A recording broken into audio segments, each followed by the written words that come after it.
अब दर्शकों ये लड़ाई बढ़ चुकी है, क्योंकि एक तरफ वक्फ के दावे, दूसरी तरफ हिंदू पक्ष दावा कर रहा है। और इतना ही नहीं, बनारस में तो ज्ञानवापी, अजमेर में दरगाह को लेकर विवाद सामने आ गया है। अब मजहबी जंग को लेकर 5 दिन पहले संभल में भी कुछ ऐसा ही हुआ था। दर्शकों, संभल दिख रहा है ना आपको? 24 नवंबर को शाही जामा मस्जिद के सर्वे को लेकर जब टीम पहुंची थी तो दंगाइयों ने उन पर हमला बोल दिया था। वहां का मसला भी हूबहू यही है, दावे का। इसके सबूत जो दंगा हुआ था वो हमने आपको दिखाए थे।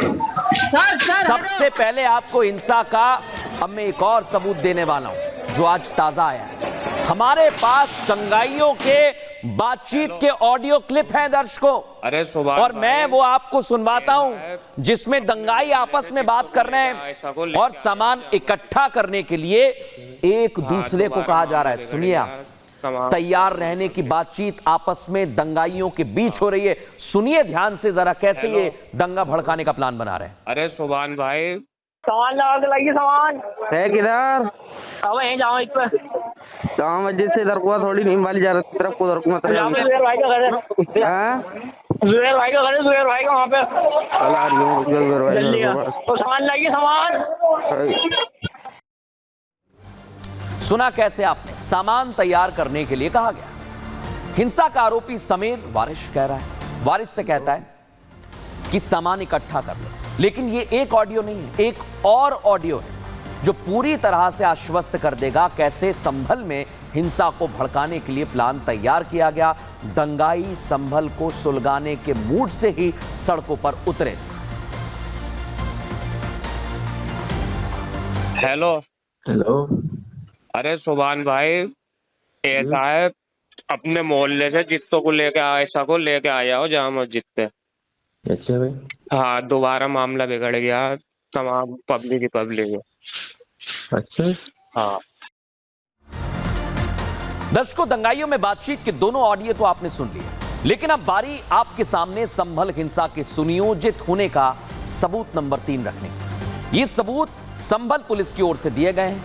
पुलिस के हाथों 24 नवंबर को हमले से पहले के 2 सीसीटीवी फुटेज भी लगे हैं, देख रहे हैं ना, जिसमें साफ दिख रहा है कि दंगाइयों ने सर्वे टीम और पुलिसकर्मियों पर पत्थरबाजी के लिए पत्थर कैसे जुटाए थे। यह वीडियो इतवार की सुबह 9:22 का फुटेज है। देखिए आप, समय दिख रहा है ना इसमें, 24 नवंबर का। और इस वीडियो में आप देखिए कि जब लोग हल्की नींद में होते हैं, नाश्ते की टेबल पर होते हैं, दिनचर्या की शुरुआत कर रहे होते हैं, तब वहां पर बड़ी तादाद में लोग सड़कों पर आ गए और ये सब पत्थर इकट्ठा करते हुए नजर आ रहे हैं। देख लीजिए आप, 9:30 का सीसीटीवी फुटेज भी अब आपको दिखाने वाला हूं। पहले तो आप देखिए कैसे ये ईंट पत्थर इकट्ठा कर रहे हैं, जमा कर रहे हैं, देख लीजिए आप। और ये आ जाइए 9:30 के आसपास का, इसमें भीड़ अच्छी खासी हो जाती है। इस वीडियो में आरोपी अपने चेहरे पर कपड़े से ढक लेते हैं, देखिए आप, एक शख्स बांध रहा है रुमाल, और ये लोग आंसू गैस से बचने के लिए अपनी आंखों के नीचे नीले रंग का केमिकल भी लगाते हुए नजर आते हैं। देखिए आप, कुछ लोग यहां पर बांध रहे हैं, कुछ पत्थर फेंक रहे हैं, पूरी तैयारी। इसी बीच कुछ लोग पत्थरबाजी भी करते हैं, तेजी से दौड़ दौड़ कर आते हैं और शाही जामा मस्जिद की तरफ भागते हैं कपड़ा बांधते हुए, और फिर जो सर्वे टीम आती है पत्थर बरसने लगते हैं।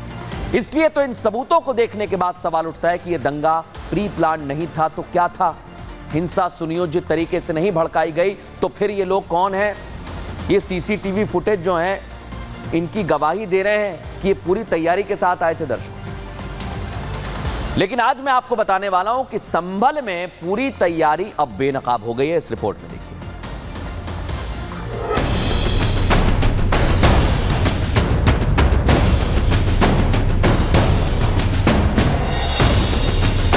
शासकीय लोग के अधिकारी जिन्होंने साजिश के तहत इस घटना को अंजाम दिया है। पूरा विपक्ष बस किसी भी तरह योगी की पुलिस और यूपी प्रशासन को संभल हिंसा के लिए कसूरवार ठहराने में जुटा हुआ है। जबकि पुलिस की तफ्तीश जब आगे बढ़ती है तो हिंसा के आरोपों की सुई सीधे सीधे जाकर इन्हीं विपक्षी नेताओं पर आकर टिक जाती है। हिंसा के ऑडियो वीडियो तो जैसे जैसे पुलिस की जांच आगे बढ़ रही है सामने आते जा रहे हैं। लेकिन इससे पहले जो संभल एफआईआर की कॉपी सामने आई थी उसमें सपा सांसद जियाउर रहमान बर्ग से लेकर सपा विधायक के बेटे सुहेल इकबाल को आरोपी बनाया गया था। इस पर विपक्ष में बैठी समाजवादी पार्टी अपने नेताओं के बचाव में आकर खड़ी हो गई है और यही सपा के मंसूबों को साफ कर देता है। बताता है कि विपक्ष का काम सिर्फ आग में घी डालने का है। दंगा भड़काने से लेकर उसे खौलाने तक का काम विपक्ष सिर्फ सरकार को टारगेट करने के लिए कर रहा है। ये पुलिस और प्रशासनिक लोग के अधिकारी जिन्होंने साजिश के तहत इस घटना को अंजाम दिया है। मान लिया जो वीडियो इन्होंने कहीं की बना करके और वहाँ पे ला करके दिखा दें कि ये पत्थर पहले से थे। अगर जनता कहाँ से किस चीज़ की पत्थर की तैयारी करती, जनता कोई वहाँ पे लड़ थोड़ रही थी, उसको तो पता भी नहीं था कि दूसरा सर्वे करने के लिए पुलिस अधिकारी आए। आनंद फानंद में जब पता चला, लोग एकत्रित हुए, उन्होंने जानना चाहा कि आप क्यों दोबारा सर्वे कर रहे हो, तो इस बात पर उनको जवाब जुबान से नहीं लाठियों से मिला। तमाम सियासत के बीच योगी की सरकार झुकती नहीं है। सच को सामने लाने के लिए पूरा प्रशासन काम कर रहा है और ये दावे के साथ कह रहा है कि दोषियों के खिलाफ कार्रवाई होगी। चाहे उनका कोई सांसद हो या विधायक हो या पदाधिकारी हो, वो मैं जानता हूँ समाजवादी पार्टी गुंडे, अपराधी, माफिया, दंगाई, भ्रष्टाचारियों का एक गैंग है और उसमें जो इस प्रकार की मानसिकता के लोग हैं उनको ये समझना चाहिए कि कानून को कोई हाथ में लेने की कोशिश करेगा तो कानून उनके खिलाफ जो कार्रवाई होती वो भी करेगा। संभल हिंसा हो या कोई और मसला, विपक्ष मुद्दा विहीन दिख रहा है।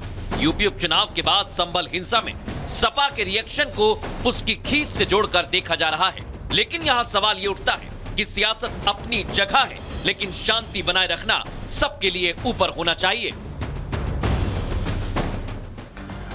अब दर्शकों, हमने आज आपको बताया है कि कैसे एक तरफ वक्फ का दावा है, दूसरी तरफ हिंदू पक्ष का दावा है। अब ये दावे कितने दमदार हैं, इसमें कितनी सच्चाई है, कानून अपना काम करेगा, लेकिन कानून को हाथ में लेने वालों पर जैसा संभल में एक्शन हुआ है वैसा ही एक्शन हमें देखने को मिलेगा।